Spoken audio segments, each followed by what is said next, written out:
Everyone. Okay, we're going to get started. So my name is Erin Elu. I host the Agents of Movement podcast and newsletter. And so we're talking about a really important topic, and I'm so thrilled that this many movement coaches want to learn about how to coach falling safely. So this is really exciting because you all understand the value of teaching people to fall safely. So the turnout for this session has just exceeded my expectations. Very excited about this and how you're going to take this information to your communities. So Hey, Erin, I'm yeah, just jumping in. yeah, Did the recording starts? Did yes, you start? Okay. I started. And And have you? continue. I have not seen it. Go. Keep going. Okay, well, we're both recording. I Okay. thought so. I am recording. It started right away. Yes, so thank you Okay. for that because Sorry. that has happened before.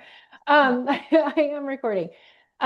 So just a few housekeeping notes before we get started. Lynn is working in the background, letting people in. She's going to be fielding questions and monitoring the chat.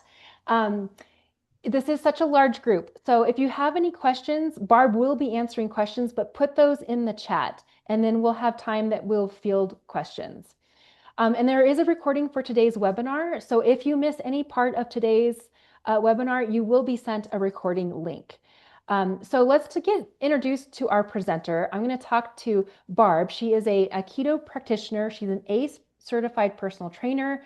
She teaches parkour for seniors in Madison, Wisconsin, and she has translated martial arts and parkour principles into accessible strategies for older adults to help them build confidence and learning how to fall safely and get up from the floor. So Barb, thank you so much for being here and holding this session. I have a few questions for you so people can get to know you before you launch into your movement skills you're going to teach us. So first question for you, Barb, is tell us a little bit about how you got started teaching how to fall safely classes. And you're on mute, Barb. Let me see if I can unmute. Oh, yeah. We want to make sure we hear you. Sorry about There that. we go. Typical Zoom, right? Mhm.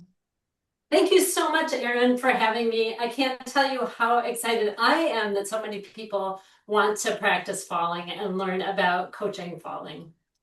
I got into this there are a couple of things that happened.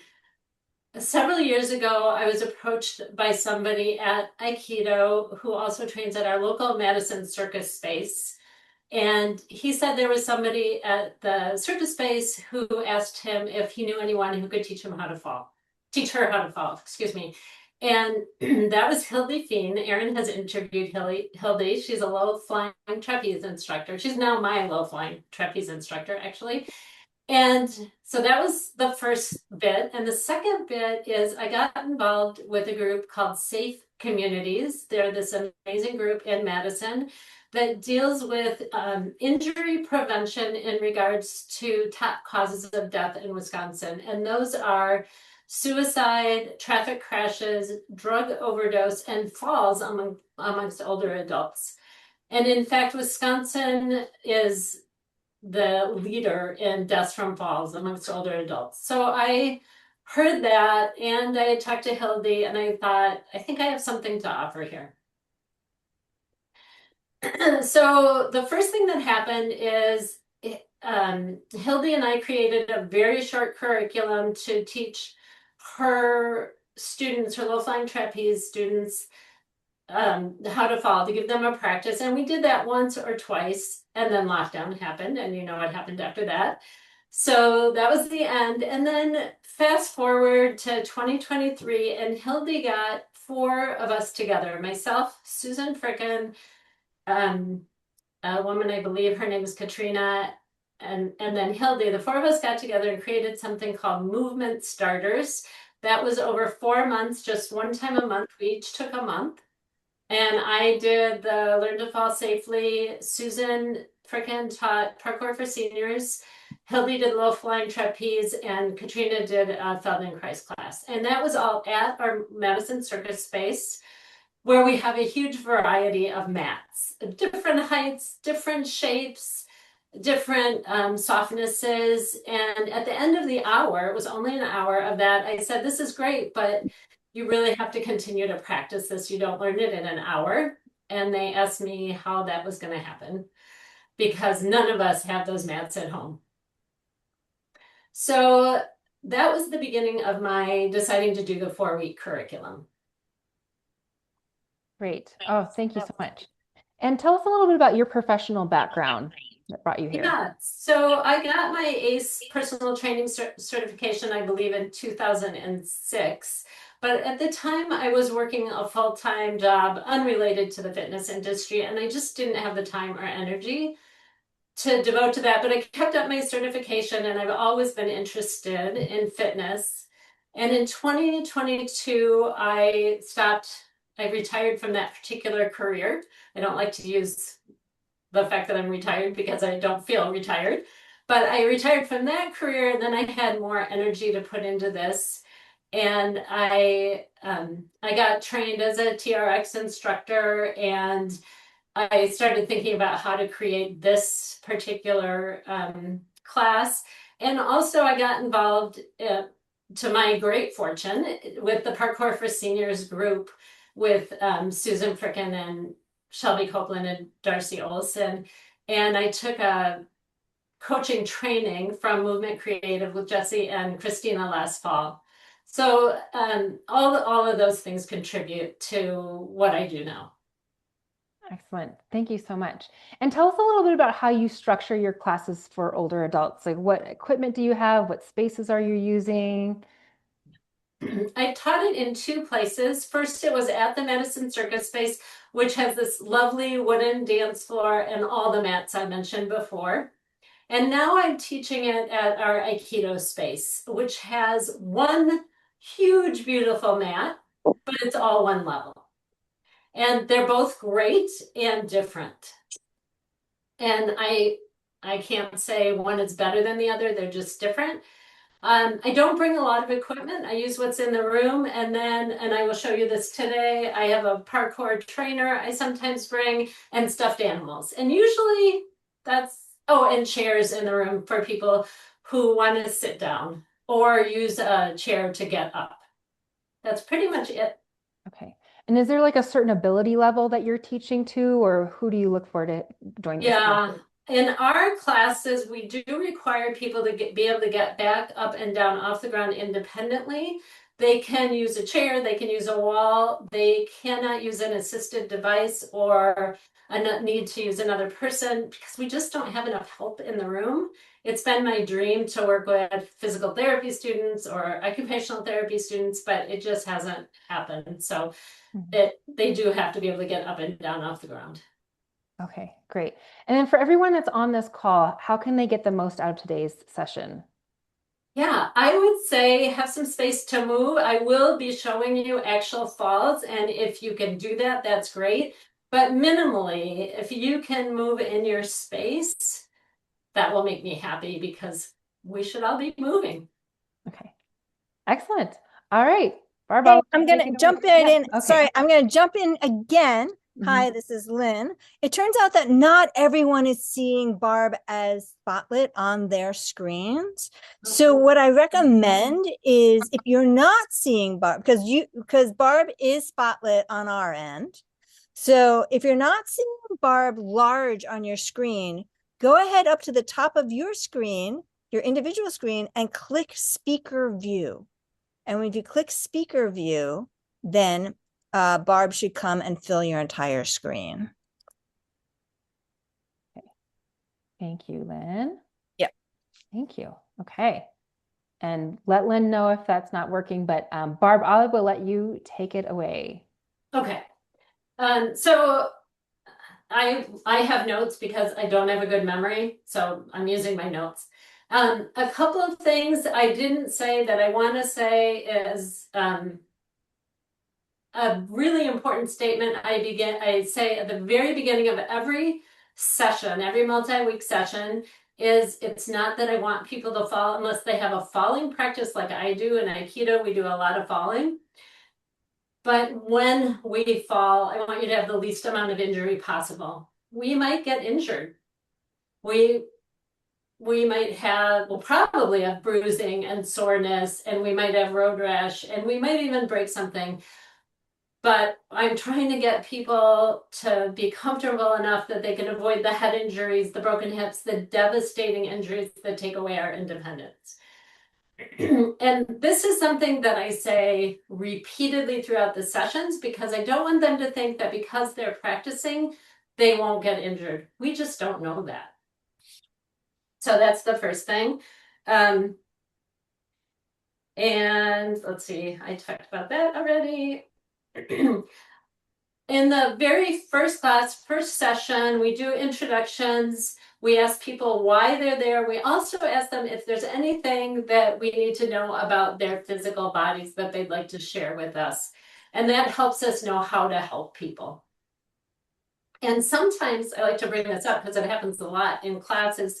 It's a hearing issue, and we just have to make sure that we have adjusted for that.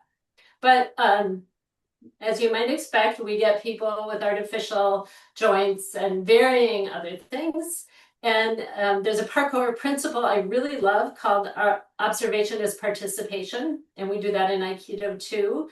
It's considered part of the class actually to observe if for some reason you can't participate. So I always like to leave that option open for people. And I also always want them to ask for modifications if they need it. Okay, so the first thing we do is ask people to get up and down from the ground. We tell them we don't care how they do it, and we just want to see how they do it. And I have heard numerous times I can get down, but I can't get back up. So I say to them, why don't you do it? And if you have trouble getting back up, I'll be right here. We'll figure it out. I've yet to have anybody who can't get back up. They get back up in a huge variety of ways. And I tell them it doesn't matter as long as they're safe. And then it's great because they can share that with each other, all the different ways that they get up. And I love that. All right, so let's see. I do a balanced practice with people that I got from Kapuna Aikido. They are an Aikido group in Hawaii that teaches seniors. And I want you to do that with me if you can. So you can use a wall. I have a chair here. Sometimes I use a chair. Just check your surfaces and make sure that it's stable. So we're going to start with lifting to the front, and I'm going to count it out. We're going to do it 10 times. 1, 2, 3, 4, 5, 6, 7, 8, 9, 10. To the side. 1, 2, 3, 4, 5, 6, 7, 8, 9, 10. This is a nice soft knee, my supporting knee. To the back. 1, 2, 3, 4, 5, 6, 7, 8, 9, 10. Cross in front. 1, 2, 3, 4, 5, 6, 7, 8, 9, 10. Cross in back. 1, 2, 3, 4. You can put your foot down if you need it. 5, 6, 7, 8, 9, 10. And we're going to do the other side. To the front. 1, 2, 3, 4, 5, 6, 7, 8, 9, 10. To the side. 1, 2, 3, 4, 5, 6, 7, 8, 9, 10. To the back. 1, 2, 3, 4, 5, 6, 7, 8, 9, 10. Cross in front. 1, 2, 3, 4, 5, 6, 7, 8, 9, 10. And cross in back. 1, 2, 3, 4, 5, 6, 7, 8, 9, 10. And I realized that I skipped something, but I'm going to come back to it. So we're going to progress this now. I don't usually progress it in the first class, but I want you to see the progression. And I'm going to get out my parkour trainer here, but I could use anything. I could use the seam of my mats here. I could use a sock. I can imagine. I could use tape. I could do anything. And now we're going to repeat what we just did. On the third time, I'm going to create some momentum. So it'll be 1, 2, 3. I'm going to do that 2 more times, all on the same side. 1, 2, 3. And you're just imagining this is that uneven sidewalk or tree root that's in your way. 1, 2, 3. And then same leg before we did front and side. So we're going to do that. 1, 2, 3. So you can see me go back to the same side. 1, 2, 3. It's a little bit hard to create this on your own, but it takes some practice, and I will add a little more momentum soon. But let's do this again one more time. 2, 3, and then you can go to the back if you're doing this at home, and I hope you are. Just make sure you're not going to run into something back there. But sometimes we do stumble back, right? So I do this 3 times. And one more time. And then we do the other side. And I'm having you do all this because I really want you to feel this in your bodies. So other side to the front. 1, 2, 3.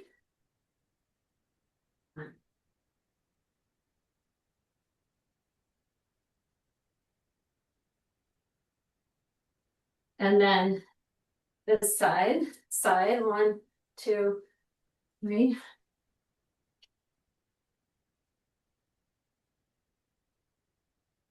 And one more. And to the back.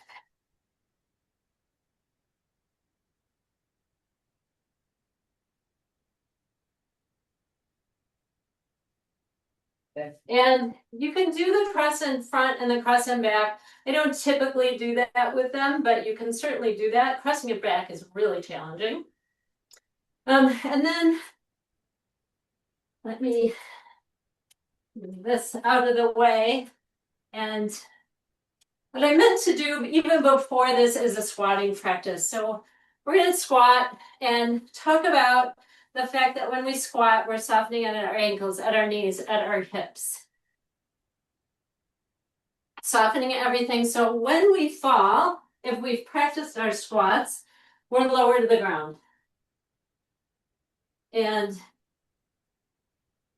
that's just the prep here. I like to give people the squat 3 times video to look at because that's really fun. And also when we squat, I ask them, when do you already squat at home? And there are lots of times, right? We squat when we go to the toilet. We squat when we sit down in our computer chair. We squat when we sit down to eat. We squat when we get on the couch. So they're already doing it. They can just do it with a little more intention and a little bit more. All right, so let's go to our first fall. So I'm gonna let myself down to the ground here. And I'm just sitting, my feet are forward, and I'm gonna soften my back like the run of a rocking chair. And let myself, and I'm tucking my chin. I like to think about holding an apple or an orange under my chin to my chest. And I'm just gonna soften and go back.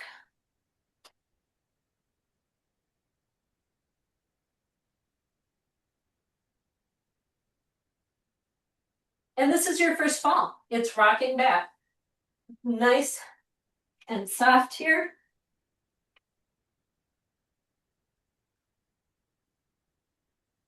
And I like to talk about this now.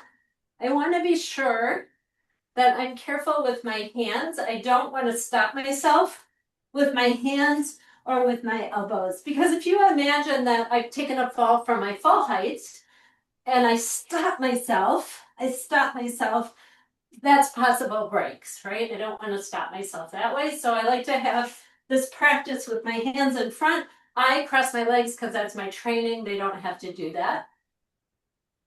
And while we're talking about hands, I want to talk about getting up. A lot of people will do this, and I don't like that because if anything happens that I can't hold that, and this happens, it's a risk of a break.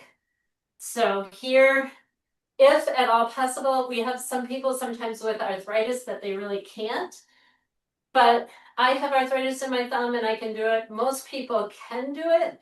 So I just want them to be aware of that. Let's take that fall, that rocking back from standing. So now I'm going to soften everything like we talked about, soften at my ankles, bend there at my knees, and I'm letting myself down. I'm going to sit behind my leg, and there's my rock back. So again, I'm softening everything. I'm going down. So now you have it both from on the ground and from standing. Let me see if I'm missing anything. The other thing in that first class, I like to give them homework. And the homework is that when they're walking around out in the world in between classes, they are heel-toe walking. And I don't know about you all, but I tend to trip over a particular uneven sidewalk in my neighborhood. But if I do this heel-toe walking, I notice it and I can go over it or around it. So that's the first thing. I like them to really start paying attention to that. The other thing I call scan and plan. So I am looking down, but I'm looking ahead and down so that whatever is in my path I can avoid or I can go over. I have that awareness. So those are the two pieces of homework I give them. A lot of times they ask for a place they can practice that rocking. And a lot of people like to practice it on their beds. And they just tell them just to be sure they're not going to fall off. They can practice it if they have a carpeted floor or yoga mats, anything like that. It's a little bit hard, but usually the mat on a carpeted floor they can do. Here I have puzzle mats on concrete. So that's all class 1. Just checking on our time. Class 2 is a repetition of everything we just did. In addition to that, we're going to do catch falls on the wall. I got this from parkour. And catch falls go from fingertips all the way down through palms to the heel of the hand. And I'm going to do it here. I think you can see me.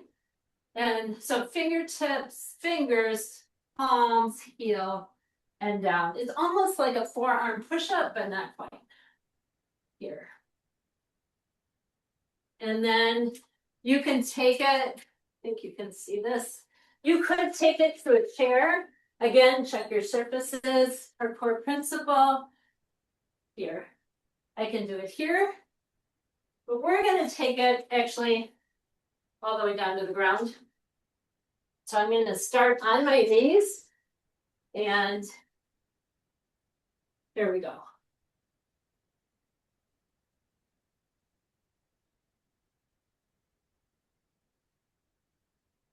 So that's one way to go down. And I did have a friend recently say they took a fall and they did this amazing catch fall and they didn't get injured. So that was really exciting. 2 other ways. One is you could slide. And I'm on these puzzle mats and they slide easily. You can imagine if I were outside, I'd have a lot of road rash. The other way is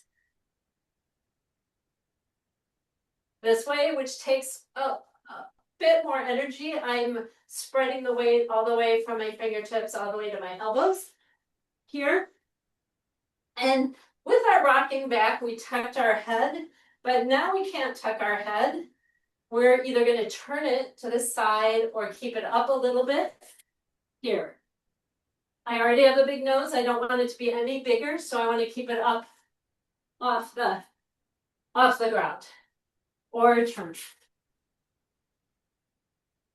Now let's take it from standing, and we're going to do that lowering again. So low, low, low, low, low. So here, one more time. Low, low, low, low, low, here.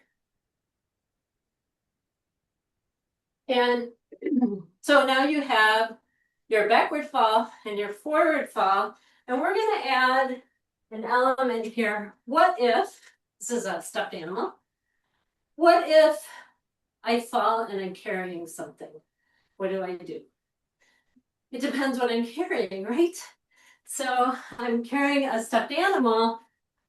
I'm gonna drop it. I'm gonna throw it. But I'm carrying a child. I'm gonna hold on. So it just depends on what we're carrying. I had somebody tell me they were holding 2 bottles of vodka and they didn't want to let them go. My co-instructor in the Aikido space, Lisa, was carrying lunch, a poke bowl, and she tripped going up the stairs and she threw it, but she was fine. She had a mess to clean up, but she was fine. So it depends what you're carrying, but I bring the stuffed animals with me so people can practice. What if they fall and they're carrying something? And what if I fall and I cannot let this go because it's my child or my grandchild? Then I'm going to go down and I'm probably going to turn, roll.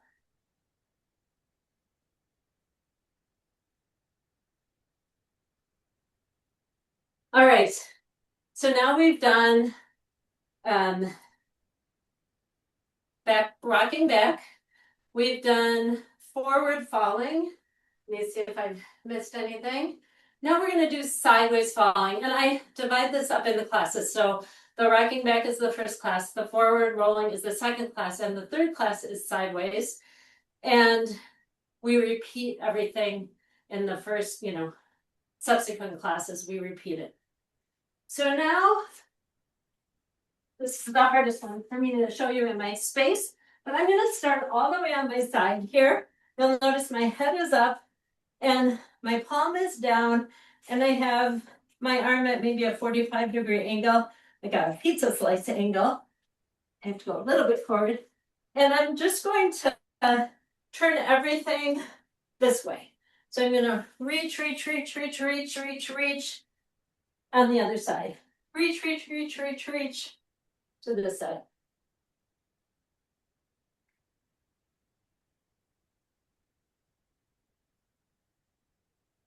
And people do pretty well with that.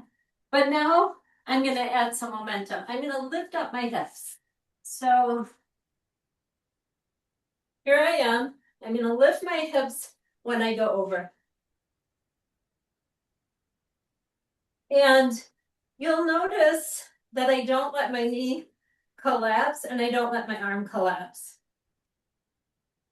Because again, if I fall from height and I let this collapse or I let this collapse, it's really going to hurt. So I want to practice this control here.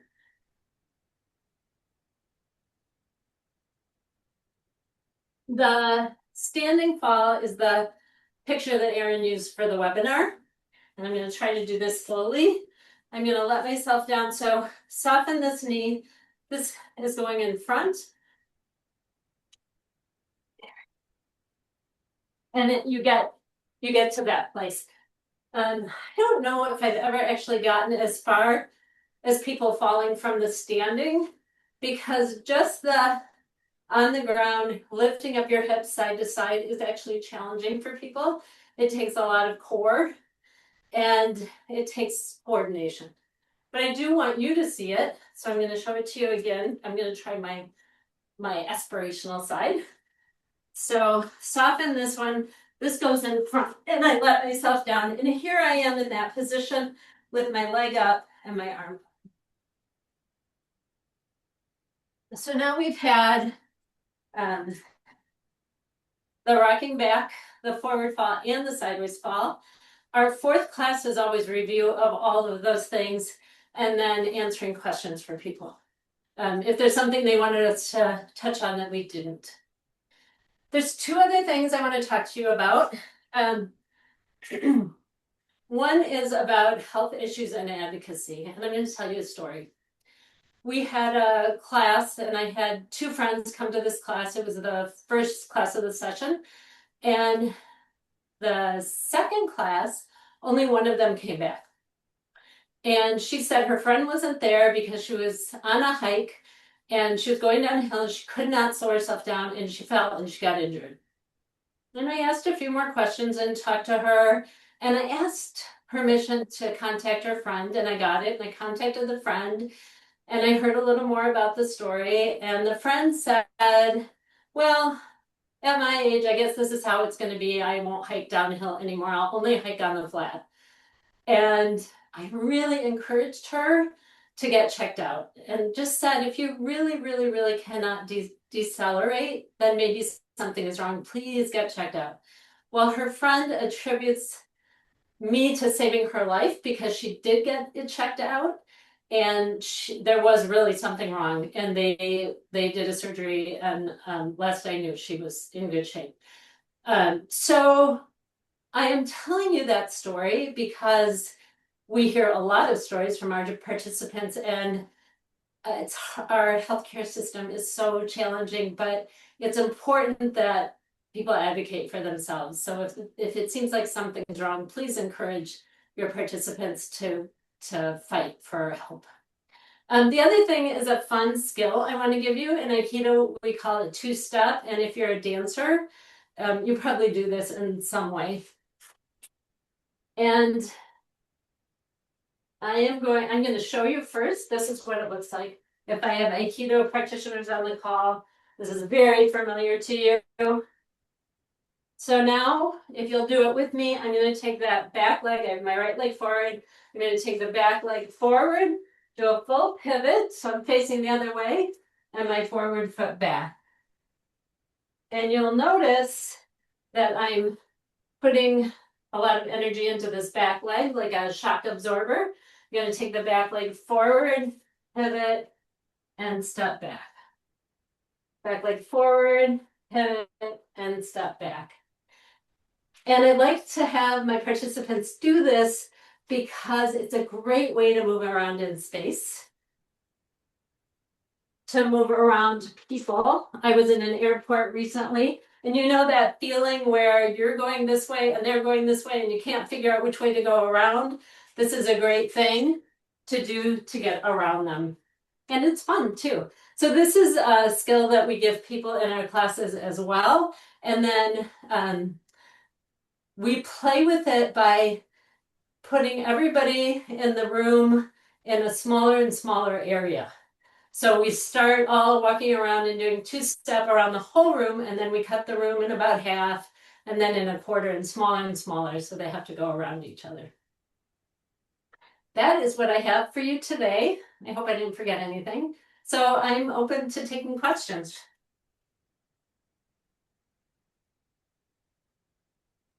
All right, so far we don't have anything coming in, but you know what? I had a couple of questions for you, Barb.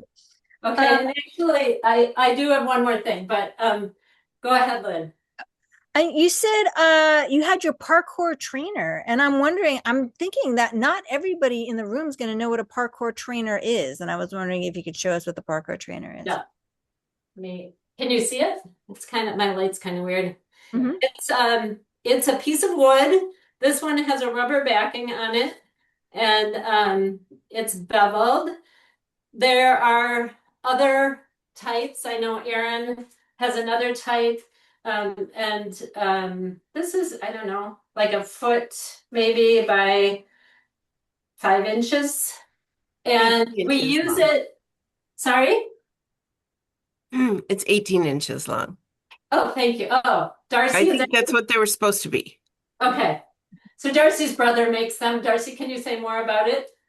Sure. I have to just get my screen to shape up here. Yeah. So here, I'll turn my camera on. Hello, everyone.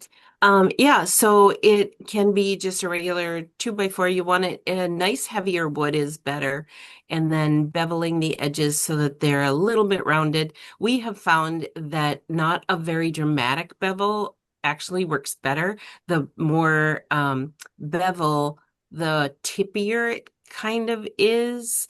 So we've been experimenting with some different styles, and we found that our participants like the flatter ones, but they are the size of a regular 2x4, except that a heavier wood actually works a little bit better. And then the matting underneath, the rubber matting is glued on. And most recently, we found roofing glue works the best. Thank you, Darcy. I know also Movement Creative has them. Mhm. I'm not sure who else. And excuse me, just a minute. Jane, are you down here? Come on in. So didn't realize my partner Jane is here. So I am going to show you one more thing, especially since we don't have other questions except from Lynn.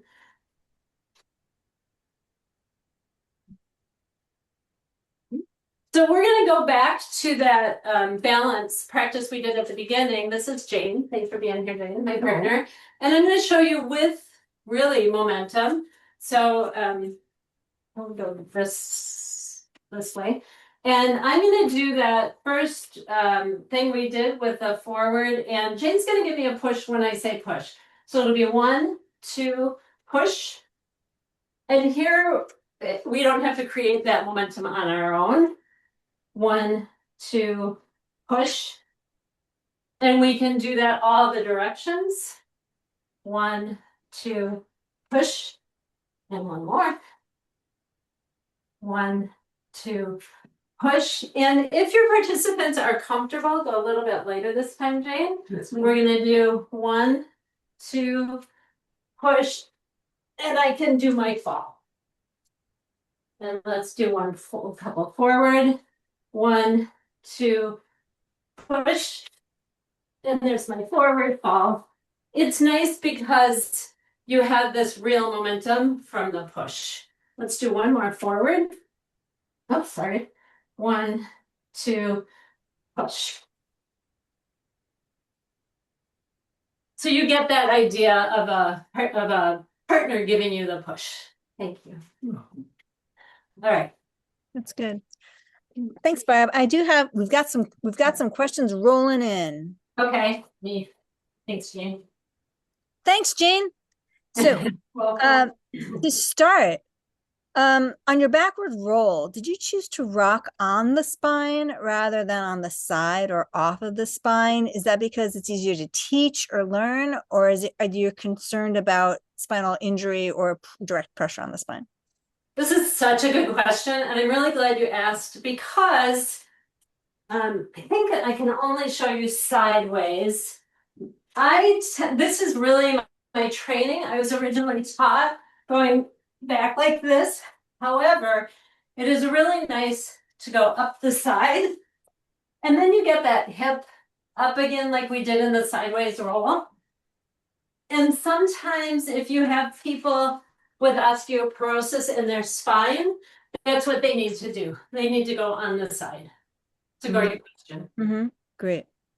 And we have some hints for people to be like getting up. And I just want to throw them in front of you. I'd love to get your perspective on it. So hints for people to be aided in getting up without using another person. 1, push up on furniture.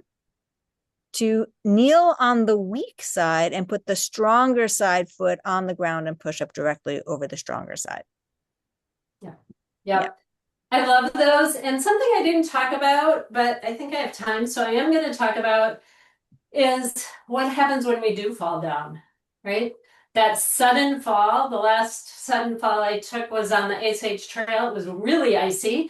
And I don't even know if I was moving at the time, but I went down on the ground. I was fine. But once we're down here, now what? And before we get up, I'm going to stand up because I can see better. We need to assess. Are we okay? Are we injured? Do we feel funny? All of those things. And we need to keep the Good Samaritans from just pulling us up. So a couple of things about that. I have been known to say, don't pull them up, don't pull them up, so that they have time to figure out if they're okay, and then you can assess how to help them. In Wisconsin, they can refuse to have help called for them. So I would always ask, do you want me to call for help? And you can call 911, but they can say no. And then you can offer to help. My favorite way to be a help, if somebody wants it, is I go down, I'm on one knee, I have one leg up. And so now if somebody has fallen, they can use my thigh as a chair. They can put a lot of weight here because it's going directly into the ground here. And so I'm very stable. And they can use this as a chair. I also tell my participants in this day and age, they should all be carrying something that allows them to call for help. A phone, a watch, something. Oh, that's great. There's now a little conversation going on here about the hand slap. So, do you recommend using a hand slap to help absorb the energy of the fall? Are these my Aikido people? It depends. So it is my opinion that the softer the better. So if I go down and I can do that without a slap, I think that's the best because it's the softest. But if I go down really hard and I need to dissipate the energy, then yes, a slap. That takes some training. Did you say something, Lynn? Yeah, I was curious. Do you teach the slap? How would you teach a hand slap? I generally don't teach it, but I talk about it. In Aikido, yes, we teach it. But for the falling safely, I don't. And even in Aikido, if I see people who always slap no matter what, I discourage that because then when we fall out in the world on concrete and we slap when we don't need to, that's another place where that's going to hurt. However, if you need to dissipate the energy, yes. So I do talk about it. With the sideways fall, we did. We'll try to get in a good position here. Here.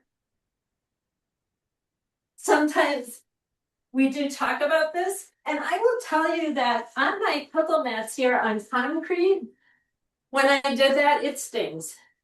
So even with this cushioning, again, if you don't need it, I wouldn't do it. But if you need it, yes. You know what? And not everybody here actually knows what we're talking about, what the hand slap is. Can you actually demonstrate it to us and tell us what it is we're actually talking about? Could you see what I just did? Well, I saw you slap, but I don't know if it's like there's a technical, it's the hand slap that we're talking about. I'm guessing that's what the person who asked was talking about. And it's a way to dissipate energy. So I'm not going to do it again from standing, but as I do just here as I go over, like we did this sideways fall coming over, right? And now when I raise my hips up, I have more energy.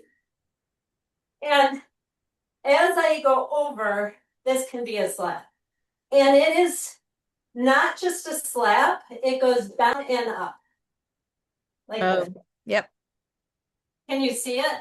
Yep. I think it's the bounce that makes it a differentiate yes, I think that's what we call the slap. It's the bounce that comes up. Yeah. Okay. Great.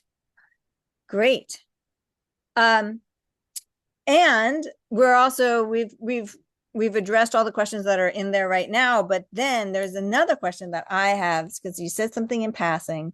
You mentioned something called the squat 3 times video, and I'm wondering because not everybody might know about the squat 3 times video, and I'm wondering if you could tell us about it. Yeah. Susan Frickin created this video with the help of some friends where she shows people squatting, and it's to the tune of not 3 times, but with other words. And it's very fun. And it shows people squatting in all kinds of ways and in different environments. And it's really fun. Great. Maybe we can include it, Erin, in the Yes. follow-up. It will be included in the follow-up email, Uh, a link to it. Mhm. And I think Erin's also going to include the Kapuna Aikido link to their YouTube of the balance practice. Great. Yes. Yes. Yeah. Are there other questions? I think we're slowing down in the question zone. Does anybody else have any other questions? Because we can move on from here if all of our questions have been answered. I would like to see the sideways fall again, honestly. From standing? Yeah, from standing. And I almost wanted to see how it would have been like if Jane pushed you, like how that would look. Oh, I think Jane's gone. Jane, are you still down here? No, she's gone. Let me try to think about that. So, if we, sorry? Nope, you're good. Keep going. Okay. If we think about that cross in front that we did with the balance practice, and then I'm gonna let myself down.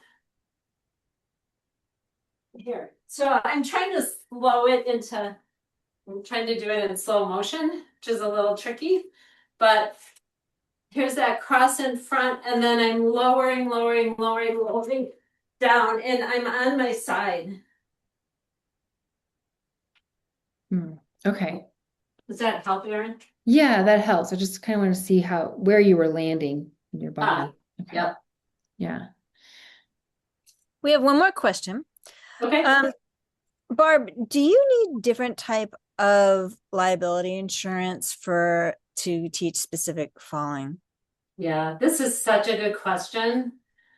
I have just my regular liability insurance, and in fact, I was talking with my co-instructor at the Aikido Space, Lisa, who I can't remember if I said this. She's a dancer and choreographer, and she's worked on film sets, and we've talked about insurance. We both carry insurance, but I haven't gotten special insurance, no. Mm-hmm. I'm not sure that's a bad idea, but I have not done it. Mm-hmm. Okay. All right, so I'm going to turn it over to Erin. Well, I think we have one more question I saw. Oh, is that true? I didn't see that. Oh, there it is. Barb. Thanks, Erin. Would you ever use your hands or arms to protect your head?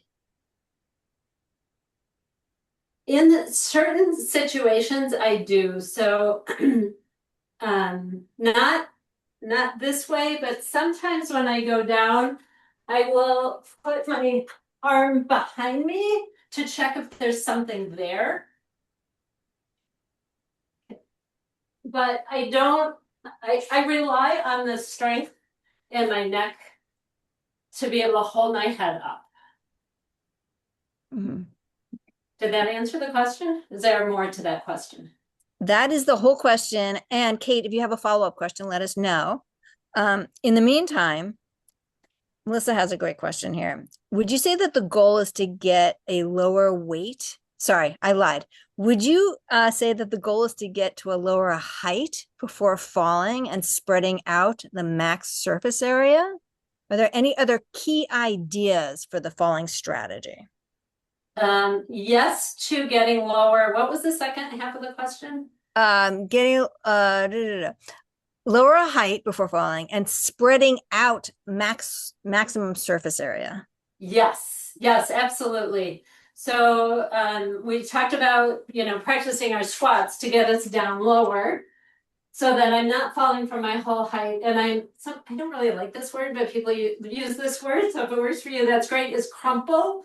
I like soften better. I don't know why, but you can think about it. I want everything lowering, so that by the time I go down, I'm much closer to the ground. And then when I go down, as you saw with the forward fall, I am taking it as much of my body that I can spread it out on. I will do that. Same thing with the side fall and the back fall. Nice. And Linda asks, is there a specific Aikido training to look out for or to look for? As a non-Aikido practitioner or as an Aikido practitioner? Linda, as a non-Aikido practitioner or as an Aikido practitioner? Let's do we have are there two different answers? Well, if you're an Aikido practitioner, this is all actually based on Aikido principles. So I think you've got that. If you're an Aikido practitioner, you have more questions about that, then I need to hear more specifics. If you're not, certainly you could do Aikido. I would encourage that. It's really fun.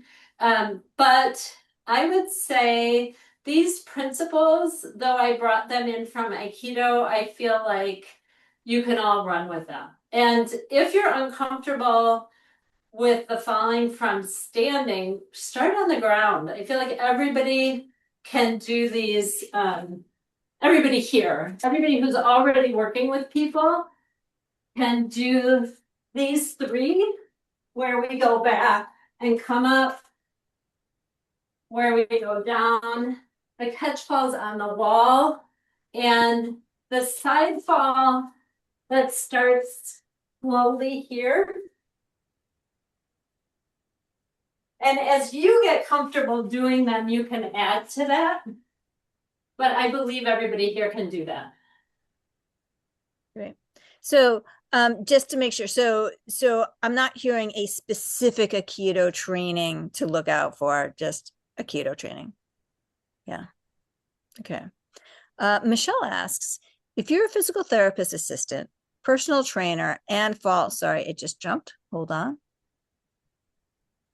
Okay.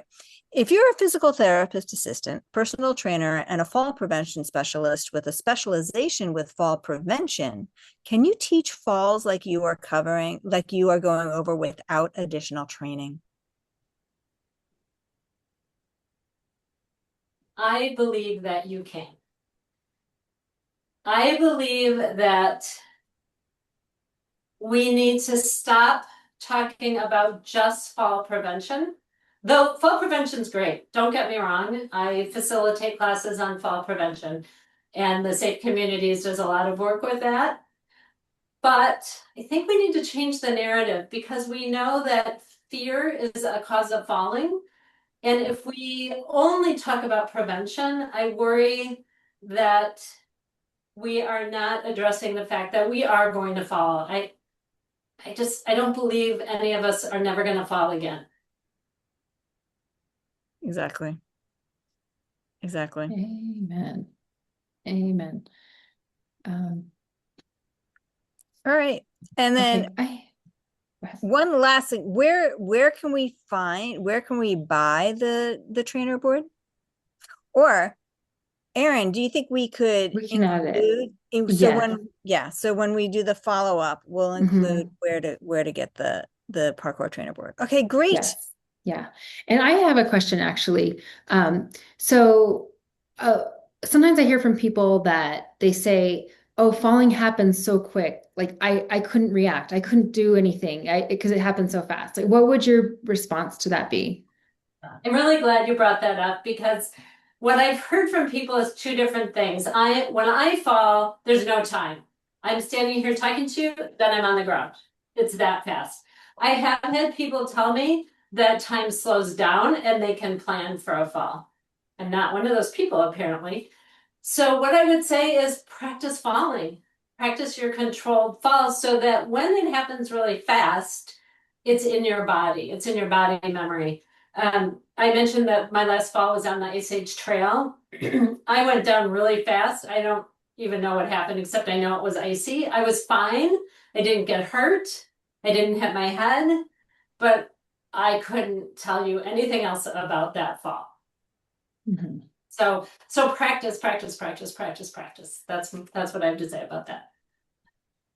Okay. Right. Thank you. Okay, so there are some links in there. Movement Creative is where you can get the trainers at. I will put the link in the follow-up email. Okay, great. Excellent. Okay, so I'm going to share my screen. Thank you so much, Barb. Any other questions? Let's give it, we have a couple more minutes. We can take more questions if anyone wants to drop in a question. Yes, okay, we have some hearts, some love coming. Okay, I am great. so excited that you all wanted to be here, and I hope you do feel empowered to take this into your communities. I think we all need to practice. Yes. Yes, yes, definitely. I will be sharing some contact information with Barb. If you want to reach out to her, give me just a second. I'm going to switch my screen here, and share with you what we have coming up at Agents of Movement. So we're so happy to see it. This was so popular. We do have some upcoming webinars. Next month, we are doing Ballroom Basics for Balance, which is a format. Susan Frickin, you've heard that name here a couple times. She has founded and created this format. If you aren't adding dance to your balance classes, you really should be, because it's just such a fun way for people to practice different stepping patterns. I got trained in it and I love it. I use so many of those things that I've learned from that class in my classes with older adults.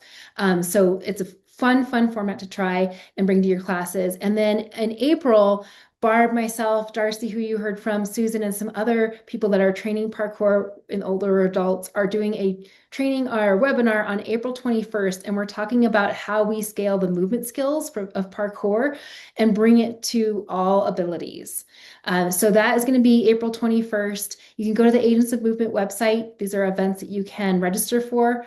I record all events. So if you can't make it live, you'll always get a link to the recording, and they're free.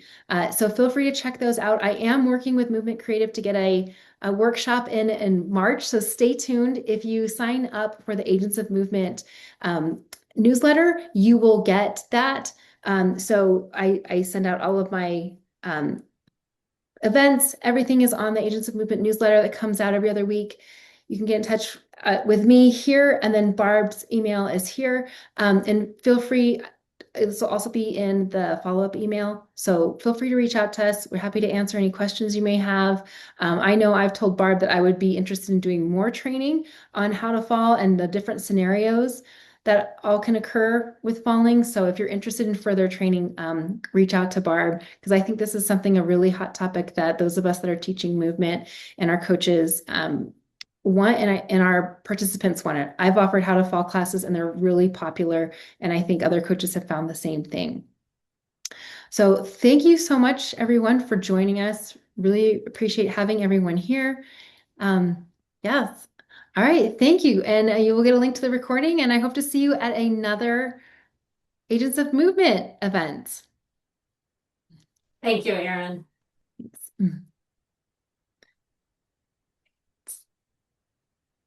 Okay, I'm gonna end.